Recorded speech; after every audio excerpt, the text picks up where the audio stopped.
Soyez bénis abondamment. En ce matin, j'aimerais vous parler de la grâce du Seigneur, le plan qu'il met en place pour sauver l'humanité. Aujourd'hui, il y a un phénomène qui fatigue beaucoup le monde, qui détruit le monde. C'est ce phénomène-là de l'avortement.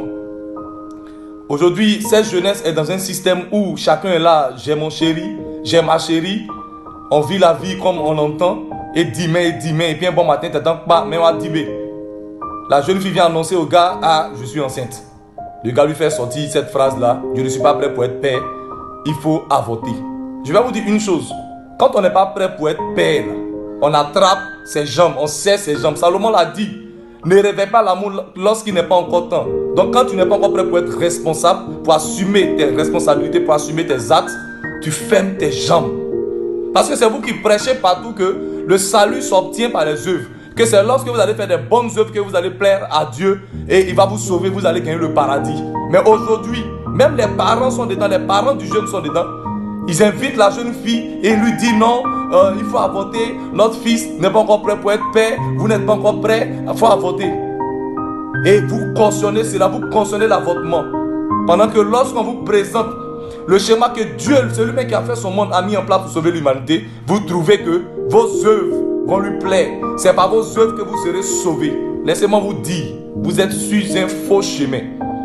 Et je continue pour dire, vous devez donc savoir que il est impossible pour le monde de plaire à Dieu, de parvenir au salut, de parvenir à être racheté par sa conduite. Il est impossible. Et le Seigneur l'a démontré par mille manières aux hommes qui ne peuvent pas parvenir à lui par leur comportement. C'est pas ça en fait qui compte. C'est pas ça que le Seigneur regarde. Parce que si le Seigneur veut regarder, toi, ta conduite, tu sais ce que tu as fait par le passé. Tu sais ce que tu fais actuellement dans le présent. Et le futur même, tu ne sais même pas ce que tu vas faire. C'est toi, tu dis, Dieu n'a qu'à regarder ton comportement pour toi juger si toi, tu vas partir au paradis ou en enfer. Si le Seigneur veut examiner la conduite de tout un chacun dans les détails, mes frères et mes soeurs, personne ne sera sauvé par sa conduite. Mais regardez même Moïse. Lorsque Moïse va en Égypte pour libérer le peuple de Dieu, dites-moi, est-ce que c'est en Égypte que Moïse a parlé de la loi? Non. C'est en Égypte que Moïse a prescrit la loi au peuple? Non. Moïse a regardé le comportement du peuple en Égypte? Je dis bien non. Moïse est parti directement voir Pharaon pour demander à libérer le peuple de Dieu. Demander à Pharaon de laisser le peuple partir. Si Dieu a fait sortir son peuple d'Égypte, ce n'est pas à cause de sa conduite. Et il a dit bien, méditez les Écritures, je vous en prie. Deutéronome 9, le verset 6 le dit clairement. Ce n'est pas à cause de la conduite des Israélites. Si le Seigneur les donne Canaan, non. Parce que c'est un peuple à la tête dure. Mais si le Seigneur les donnait Canaan, c'est par rapport à son alliance qu'il a fait avec Abraham. Et même l'apôtre Paul encore nous dit dans Galates chapitre 5, vous trouvez que vos œuvres vont lui plaire. C'est par vos œuvres que vous serez sauvés. Laissez-moi vous dire, vous êtes sur un faux chemin. Et il est encore temps pour vous de vous repentir.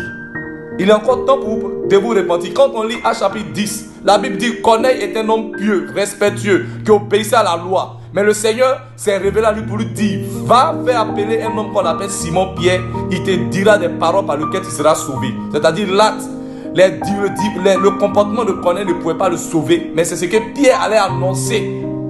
C'est ce que Pierre allait annoncer. Si Corneille croyait et Corneille a cru, c'est pas ça que Corneille est sauvé. C'est pas par le comportement que Corneille est sauvé. D'ailleurs, vous-même, vous avez une mauvaise conduite. Et c'est vous qui voulez compter sur vos œuvres.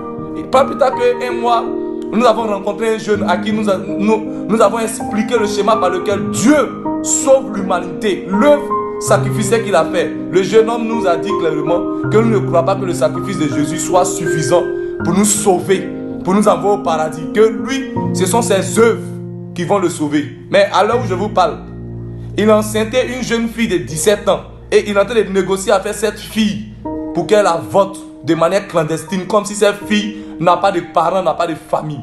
Et oui, c'est ce phénomène aujourd'hui qui frappe le monde. Plus que le coronavirus, ça tue les jeunes filles. Ça détruit aujourd'hui des foyers. Ça détruit aujourd'hui des familles. Vous tuez des enfants. Et vous croyez que vous avez une bonne conduite qui va vous sauver. Si le Seigneur les donne Canaan, non. Parce que c'est un peuple à la tête dure. Mais si le Seigneur les donnait Canaan, c'est par rapport à son alliance qu'il a fait avec Abraham. Et même l'apôtre Paul encore nous dit dans Galates chapitre 5, à partir du verset 1er, il dit, le Christ nous a libérés pour que nous soyons vraiment libres. alors résistez, ne vous laissez plus attacher par les chaînes de l'esclavage.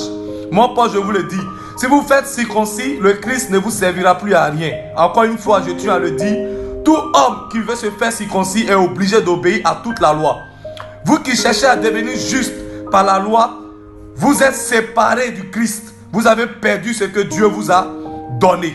Pour nous qui croyons, nous espérons que Dieu nous rendra justes et c'est l'Esprit Saint qui nous fait attendre cela avec impatience. Dieu sauve le monde sans regarder à sa conduite. Dieu sauve ses enfants sans regarder à leur conduite. Ne substituez pas le sacrifice du Christ par votre conduite à vous. Comportez-vous bien, c'est une bonne chose ici-bas. Mais c'est par les paroles que nous annonçons. Si vous croyez que vous serez sauvés, ce n'est pas votre conduite qui vous sauvera. Sinon, quand vous vous conduisez bien, c'est bon. Vous avez une bonne moralité, c'est bon ici-bas. Vous vivez bien, le monde vit bien. Mais ne pensez pas que c'est ce qui va vous sauver. Non, je vous le dis. Dieu a déjà mis un plan en place. Et il a accompli lui-même dans un corps humain. Il a pris un corps humain pour pouvoir accomplir ce sacrifice-là par lequel, si tu crois ce matin, tu seras sauvé. Et non en tes œuvres. Répentez-vous quand il est encore temps.